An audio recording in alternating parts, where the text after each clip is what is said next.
Hello, I'm Corey, and welcome to this episode of Scrap Busters. I have been super excited about this video for a while, and I'm glad I finally get to do it with you. I probably should start with saying that everybody has their own methods to how they use scraps, and none of them are wrong. It's just finding a style and a system that works for you. Just like everybody that makes junk journals, I can get overwhelmed, and the amount of scraps that I create with what I'm making can get overwhelming. And so I have developed a system that works for me. Now, it may not be the same system that works for somebody else, or it may not be the system that works for you, but it makes the most sense to me, and it keeps me from getting overwhelmed. And just like anybody else, being strategic about what I do and how I process this stuff helps me from getting overwhelmed. So I'm going to share my process with you. And I guess I'll just dive right in. Okay, the first thing I do with scraps is I sort my scraps. Now, when I'm creating something, I have one big, huge bin, and I throw them all in. But when I'm going to use my scraps, when I get to the point where I need to actually use them, I sort them. I keep a little bag for tiny, tiny little thin, minuscule scraps, and I use these for my scrap cards, and I'll get to that in a minute. Then I keep a bin of completed pieces once I've made them or partly made them. And these are what I do with my scrap clusters, and I'll get to that too when we get there.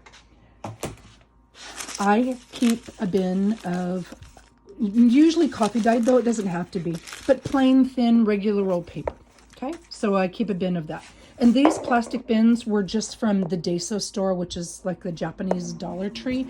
And they're about, I don't know, 9-ish by 14. And they're real sturdy, and they were $1.50 a piece. So, and they stack together well, and they fit in that slot I showed you. So I keep a bin of thinner, usually coffee dyed, plain solid colored paper. I have a bin of patterned cardstock, just the little scraps and pieces. Like sometimes I'll find a cardstock that has cool things like these rulers, and I'll cut them out because I know I'll use them on a bunch of different things when I make my scrap clusters. So scrap cardstock, keep that in a bin. Then regular solid colored cardstock. Well, sometimes things migrate where they're not supposed to, but solid colored cardstock or thicker paper, I keep that in a bin. Then anything that has a print, like book writing type print, like the calligraphy, dictionary, quotes, that kind of stuff, it all goes in a bin. Oh, when I've teared apart a book and I've got a few loose book pages, I'll throw sorry about that. I'll throw these in here too. And then last but not least, this is like for pattern paper or printed paper, the thinner stuff that like maybe digital pieces or scraps will go here. Or when I've cut something off that I might want to use for a cluster, but it's too big for the little thin scraps. So I sort them into these 5 bins, okay?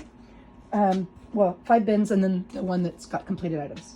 And then what I do is I look at what I've got, and I ask one of 3 questions. Well, I ask 3 questions, and then I decide on one of those 3 answers.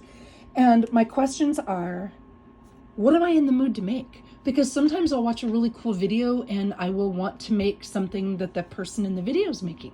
And then I'm in the mood to make that. And so that takes my decision of what to do with all my scraps away. So if I'm in the mood to make something, I'll make it. And then I ask myself, what do I have the supplies for? So I'll look at those bins and say, oh gosh, I've got a lot of solid colored paper, and I'll make things that work with a lot of solid colored paper. Or maybe I have a lot of cardstock, and then I can create items that use a lot of cardstock.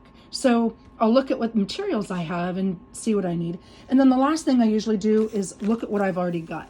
These are my 2 bins of made items, and these are usually my scrap buster items. And I'll go through here and look and see what I have a lot of and what I don't have a lot of. And some things like this journal cards. Okay, we use 6 gazillion journal cards every time we make a journal. So it makes sense that this one has a lot of pieces in it because we need a lot of them. And then maybe this one, oh, I know, stamp cards. Well, I only use those 1 or so every journal, so I don't need as many. But there are only 2, so maybe if I was going to be making something, I would make a couple of my stamp cards. And then I can go just to the bins that I need. When I make the stamp cards, and all these stamp cards are little inserts to put postage stamps in, I can use them as an embellishment or an enclosure. I use cardstock and vellum usually, or tracing paper. And so I would go to the bin with solid cardstock and the bin with a thin plain paper in it, and I can get exactly what I need to make the items that I want to make, which is one of the reasons I sort them the way I sort them. So those are my 3 methods for determining what I'm going to make. And here is a sampling of some of what I make, the things I make most often when I'm using scraps. It's kind of like my little run-through list, my little checklist. Of course, this whole miscellaneous section is extra things that I've made, or extra pieces that I've had that don't fit one of the other categories, and they can be used in journals too. But if I'm specifically focusing on scraps and the things that I make with scraps, these are some of the things I make. And I will start here. So one thing I make is bookmarks. And I do them a bunch of different ways. I do them with solid cardstock. I use them with stencils. I use different pieces and things. But I will make bookmarks because bookmarks are a nice, you can write on the back, and they're a nice addition to or difference from tags. So bookmarks is one of the things. Clusters. And I'm going to actually come back to clusters because that's one of my favorite things to make with scraps. And I'm going to show you my 3-step process because I've been telling you that I would for making clusters. Envelopes. I have an envelope punch board, but you don't have to have one. And so I'll just, using the small scraps, I'll just make up a whole bunch of envelopes. And I can use just pretty much anything. I'll use tracing paper or solid colored paper or cardstock. I'll use pieced together paper where you can see here I've sewn and cut it into a square because envelopes can be made with any kind of a square. So here I would just use my envelope punch board, punch this up and fold it into an envelope. Here's another one that's just pieced together. I think I got this idea from Jibidneri, maybe. Even though she doesn't teach it, I kind of looked at it and watched what she did, and it's one of my favorite ways to use scraps and to make envelopes. And again, here's with that. And then here's one, or a couple that I made into envelopes, and then I turned them into Rolodex cards, and I decorated these. So I'll keep all these together. Envelopes are a great thing to make, and they're super quick. So envelopes is another thing that I make with scraps. I do 2 different kinds of folds with scraps. Well, more than 2, but the 2 that I call one a Gale Fold and one a fold down. And we made the fold down in another video. And basically all that is you have a section in the back that you glue, and then you can use it as a top tuck or a bottom tuck, and you just kind of fold it down and you have writing space. Okay, so I call that a fold down. And usually the scraps go in both the fold down itself and in the decoration. And then there's a fold down that I call the Gale Fold. Now I know she probably didn't invent this, but the first time I saw it was on her channel, and she uses this a lot, and I love it. And that's what I usually use with coffee dyed paper or scrap plain paper or scrap writing paper. And then you just fold this up and make it like a fake envelope. These are awesome to tuck into any journal anywhere because it creates additional writing space. And you can do it with pretty much any size scrap piece of paper. See, there's all different sizes in here, and they can be inked later on. I didn't ink these, but these are what I call my Gale Fold. And it is they're super easy to make. I guess I should maybe make one simply because, well, it'll take 3 seconds, so I will make one. Do I have a piece of paper? No, I don't have a piece of paper. Well, you know what? We're just going to make this work. Okay, so a Gale Fold, all you do is you have a longish scrap of paper, okay? And you take, sorry, I'm reaching around my tripod. And you reach around, of course, it would be torn at the place where I'm going to fold. You reach around and you make the corners meet. Now, Gail does it much more neatly than I do, but for the sake of this, I'm just going to cheat and do it like this. And then you fold it up and fold it down. Now, you can have the bottom touch. You can have the flap touch the bottom. I usually glue that down, but you don't have to. Or you can have it can go anywhere on there. It doesn't really matter. And it's just that simple. You fold corners and then you fold up the paper. So those are the 2 folds, quote unquote, that I use. I call it a Gale Fold or a flip down fold. So I'll make these because that's kind of fun and it's a great way to use scraps. Envelopes, flip down folds. Okay. A fold over pocket. And a fold over pocket is just a pocket without a lid, like an envelope. And it can be anything that has a front and a back. And I can just literally fold it up and embellish it. And these are all fold over pockets. This is just a little bag. See, it's like you fold it up and it makes it into a pocket. So these are my fold over pockets.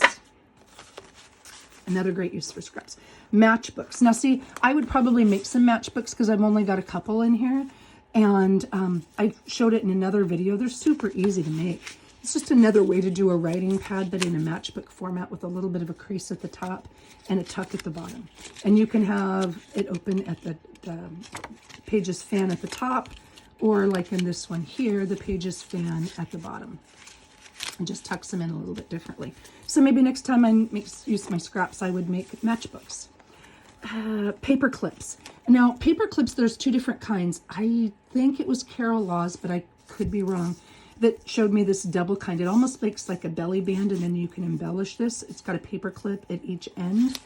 And then I use this kind where I just, well, here, I take a regular paper clip and I wrap tissue paper or thin paper around it, and I Mod Podge it to hold it.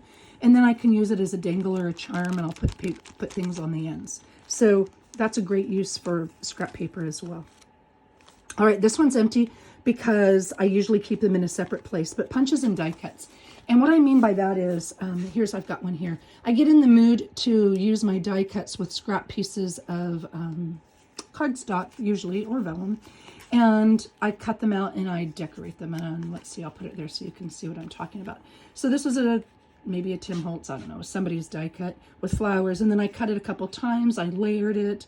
I colored or embossed it. I used some Seth Apter vintage beeswax. I inked it.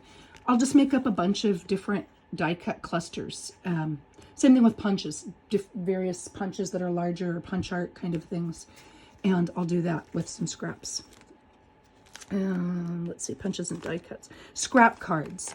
This is what I was talking about and did it in a previous video a while ago, where I take these little scrappy bits and I'll put them on card and I'll make little cards. Like this one is, a trifold card. I've got the card in the front, lines here, and then a little notebook in the back. Or just, I'll put a die cut on the top. I'll layer out the scraps and put a die cut. You can use it as a pocket. You can use it as, here it's on a bag. You can use it in just a bunch of different ways, but I use those little scrap pieces. And so that's what I mean by scrap cards. This is probably one I do too much of because I have a whole bunch in here, but it's a lot of fun. Scrap pads. And scrap pads, we did it in another video as well. But you just use scraps of paper and make little writing pads. I love including these. Oh, this was a matchbook one. And it can be anything. It can have a back or no back, or it can be a fold out. I didn't even sew that one in. It can be stapled. It can be sewn. It can be layered. It can be any size. Scrap pads are just way too much fun. And they come in really handy, and they're a great way to use up paper. So scrap pads. Stamp cards, I already showed you what stamp cards are, and so maybe next time I'll make some more stamp cards because there's not very many in here. Square fold envelopes. These are the ones that we made in my episode 19, where, like I said, they really should be a scrap buster item, but they are flip, flap, and fold too, and they had to go. But I use those with scraps, or I make those by using scraps. Tabs, excuse me. Tabs, I keep trays up here, and I have a whole bunch of different trays, and you can see they're kind of a hot mess, but I keep different embellishment pieces. Here we go. Tabs are the little punch out things like the whale tails, or tabs that you put on the edge of a card to make it to have a tab piece. So I'll punch out a bunch of those and throw them in my embellishment bin, so that when I'm ready to decorate the cards, I've got them ready to go. And I've used up some scrap cardstock that way. I almost always use pattern or solid cardstock for those just because they're a bit sturdier. So tags. And to me, tags don't always look like tags, you know, like a traditional tag, like this one has been stamped on and cut out. Though they certainly can. They can have a tab on the side, they can have a tab on the top, they can look more like a bookmark, but they're just, you know, an absolutely, this one's one with a dried flower underneath and some acetate sewn on top. Here's another tag. This is just a stamp tag. This one has a little bit of a different configuration. And so we use these in every journal that we make as our pockets, and so to tuck into our pockets. So having, this is probably a lot fewer tags than I would need for a journal. So maybe tags would be a great one to do next time. Then I use top flip trifolds. And what I mean by this is it's just a, I think we did it already. It's just a simple flip down and it's a place to write. Top flip, so it flips up, but I guess it could flip sideways. And then it just flips down as a very, very simple place to write. And they can be as plain or as elaborate as you want. You know, you can put embellishments on the front. You can make it into a scrap pad and write above and below and then just have scrap paper to write on. But it's just the, well, here's one. I use the jibbed sewing lines here. And again, there's more places to write in there. So that's a super handy one because it works in place of a tag. So if I put a tag in every pocket that I made, we'd all get tired of tags. So these give me different options of things. This one is tucks, and tucks are a little bit different. Any single pocket can be a tuck. For example, these are just a simple embellishment, but I could glue this on the bottom of my page and then tuck something behind it, whether it's a journaling card or a writing spot. So anything that can be used to tuck something, I'll put here. Like this, it's a single-sided pocket, but it's essentially a tuck because I can put this in and tuck something down behind it. Here I had some dried flowers that I put inside a glassine envelope. Well, I put this down and again, I just tuck something behind it. So a tuck is basically a single pocket in my world. And other people may call them something different, but that's kind of what I do. And let's see what else. I think there's only, oh, the only other thing in this one is windows. And windows are something, I've got a lot of acetate or transparency. And when I've got some longer strips of cardstock, I'll make little windows that I can insert something in. Like this is a window pocket and I can put something behind it. You know, these are with acetate and a circle punch or a square punch or a square punch and made into a rectangle. So I'll make windows. And included in there, if I've got any dried flowers or pieces, I will put those in there so that I can have them together to tuck into my window when I make the windows. Oh, see, here you go. Here's a completed one. Just a little bit of dried flower tucked into the window. So those are the ones in my smaller bin. And then in my bigger bin, this is just the challenge I'm doing for Shabby Dabby Doodah. It's kind of from the front here. And I also keep the notes from the bookmaker in here because I try to include one of those in every journal that I give gift. Belly bands. And now belly bands don't have to be traditional what you think. Like this would be a journal insert, but it's a belly band because it's holding this. And they can be vertical or horizontal. Like this is just a quote over a picture and I can use it as a belly band. And this one, because it's long and it's got pockets on it, I can also use it as a belly band. So belly bands can look a little bit different depending on how I intend to use them. Collage sheets. Now these are probably it should be the thickest and most versatile things out there because you can use collage sheets for just about anything. I can make this a pocket. I can make this a journaling card. I can make this a tuck. I can make this into a tag. I can just make it into whatever I want when I'm ready to decorate it. So collage sheets are a great, great thing to have on hand. Those are just covers, just because I keep them there. Envelope pockets. Now, it's like a trifold, but it only opens up at the top or the side. So it's a trifold again, but the bottom is sealed. And these are just regular top fold envelopes. And so they're unique enough that they have their own special spot. And they can be any size. Journal cards. This is another one that should be super full because just about anything can be a journal card. Like this is a fold over journal card. This is a single-sided journal card. This again is a one with a book page image, and they can be solid. Or like this one has dried flowers on the front. This one's got a book image. So journal cards are something we use every time we make a book. And having a variety of those on hand is really handy. It comes in, like here, this is just a recipe on top, and then the back can be the journaling card. This one is small, page reinforcements. And what I mean by this is sometimes we have old or vintage type paper that is fragile. Like this is a great example. I put a pocket on here, but the inside is really fragile. So I would take a scrap or a strip and reinforce this. And I've got it done.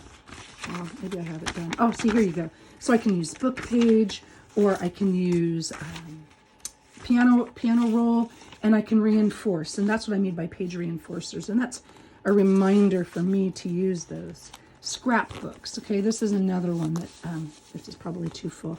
But just when I've got the right amount of cardstock, I make little books. It can have a pocket or not. It can be plain. It can be simple. This one happens to have a folded over vellum piece. So it's got 2 pockets. This one is got a pocket on the front, a pocket on the inside, and scraps here. So any kind of a little notebook is what I call a scrapbook. And it's just a little booklet. And it can have all the same paper or different paper or what have you. So that is a scrapbook. And those are what I use most for my scraps. I do a 3-step process when I do my clusters. And let me pull out some completed clusters so you can see what I mean. When I get overwhelmed with just the amount of stuff and having too much stuff out. So when I make clusters, I do them in 3 stages. I start with grabbing a whole bunch of bits and I just lay them on top of each other, literally. So these ones are quote unquote undone. I just grab little pieces and start layering, and then just use a little bit of glue to glue them down. It can have 2, 3 pieces, 3 pieces, 4 pieces, 5 pieces. I just start grabbing scraps and gluing them down. It's that simple. You can see there's a whole bunch here, and they all look different. You know, embossed paper, different ledger and vellum and tissue, and they're different sizes and they're different textures. I almost always ink because that's what I like to do. But so I've got a whole bunch of just step 1. I grab scraps and I glue them together. And then on my second step, what I often do is I will add, I have these 2 little bins with thread and lace. And so on the second step, I will take these blank clusters and I'll look for little bits of lace that I might want to put on them. Now, I don't put lace on all of them by any means, and I don't sew on all of them. But the second step for me is to add little bits of lace, little scraps, and put them on and then sew them down. So these, oh, this one's an exception because that's an in process. So you can see here, this one had a little bit of a lace doily, and I just sewed, I guess you can see that, sewed down there. And here there's no lace on this one, but I sewed in 2 different places. And I have no rhyme, no reason. I just kind of sew where I feel like sewing. I grab colors I feel like grabbing. And if I absolutely hate it, it's a scrap of paper. It's no big deal. I can toss it. So my second step, these are sewn without lace. Sometimes I'll add lace on the third step. Sometimes I'll add lace on the second step. Here we go. Here's one with a little bit of lace. Okay. And then the third step that I do, so I've got my sewing and my lace. And then my third step is I embellish them. And I usually do that when I know what I'm going to need it for. And I grab these 2 bins. These are just plastic bins I got at the Goodwill outlet. I think Walmart used to sell them. And they're a hot mess right now. But maybe on one of them, I will want to put a little bag. Okay? So maybe I'll want it to go like this. To use this as... put it all together as a journaling spot. And so I'll grab embellishments, or maybe this one needs a label to be done. Oh, not that label, it's too big. So I'll play around and I'll grab different pieces and I'll finish them up by adding labels or die cuts or stamps or stickers. So I do the embellishing last, and that way I don't get overwhelmed, because I tend to, when I see everything at once, I just don't know what to do. Stickers, vellum stickers are great for that.